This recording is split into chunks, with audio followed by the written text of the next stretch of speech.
كورس هرمون للمبتدئين في الجيم. ناس كتير بتكلمني يقول لك انا مبتدئ وعايز استخدم كورس هرمون والكلام ده كله. انا بقى لا جاي اقول لك الهرمونات غلط، ولا جاي اقول لك الهرمونات مش عارف ايه، ولا كل الكلام اللي اتهرس في فيديوهات كتير قبل كده ده. انا جاي اجيب لك الخلاصه عشان اريحك من القصه دي كلها، لانك كونك شخص انك قررت انك تستخدم هرمون، لا انا ولا غيري هنقدر نوقفك على القرار اللي انت اخدته عشان نجيب الخلاصه. ولكن الحاجه اللي جاي اكلمك عنها هو طالما هنعمل حاجه غلط فنحاول نعمل غلط باصح حاجه ممكنه، لان لازم تكون متاكد منه 100% ان كورس الهرمون هيضرك لا محاله. ولكن الفكره كلها ان احنا نقلل المخاطر دي، في نفس الوقت نعرف نحل اي مشكله بتواجهنا. فلو انت عايز تستخدم هرمون هقول لك على كام نقطه تركز عليهم كويس. رقم واحد، ما تستخسرش في جسمك، ما تروحش تجيب ارض انواع الهرمون لمجرد ان انت مبتدئ واصل بجرب واصل بعمل والكلام اللي ملوش 30 اي لازمه ده، لان كل ما كان الهرمون اللي انت بتستخدمه سيء كل ما المخاطر زادت مليون المية. دي نقطه. النقطه الثانيه، المضادات اللي هنستخدمها في الكورس. المضادات اللي هنستخدمها في الكورس دي اهم من الكورس نفسه. المشكله اللي بتواجه ناس كتير ان معظم الناس اللي بتستخدم هرمونات معفنين، حتى المدربين، في مدربين كتير معفنين بيستخسروا في نفسهم. انت النهارده رايح تستخدم حاجه هتدخلها في جسمك، يبقى تجيب انضف حاجه ممكنه، ما تروحش تجيب اي حاجه تحطها في جسمك وخلاص وتفرح بالنتائج. لان لو وريتك المناظر اللي بتروح تعمل عمليات عشان تحل مشاكل الاستروجين وتحل المشاكل اللي بتحصل لهم نتيجه استخدام القرصات بطريقه غلط ونتيجه استخدام مواد زي الزفت،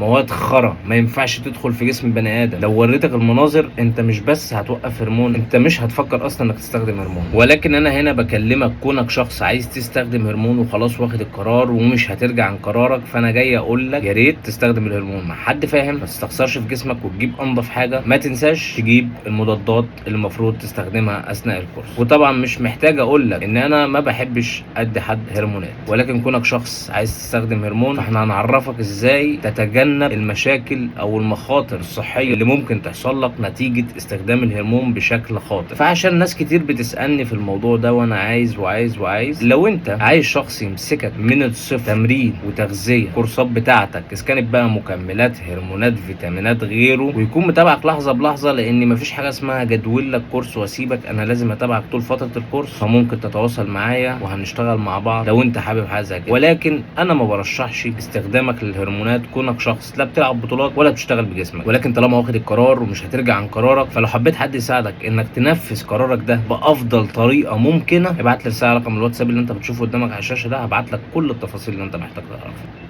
تحياتي.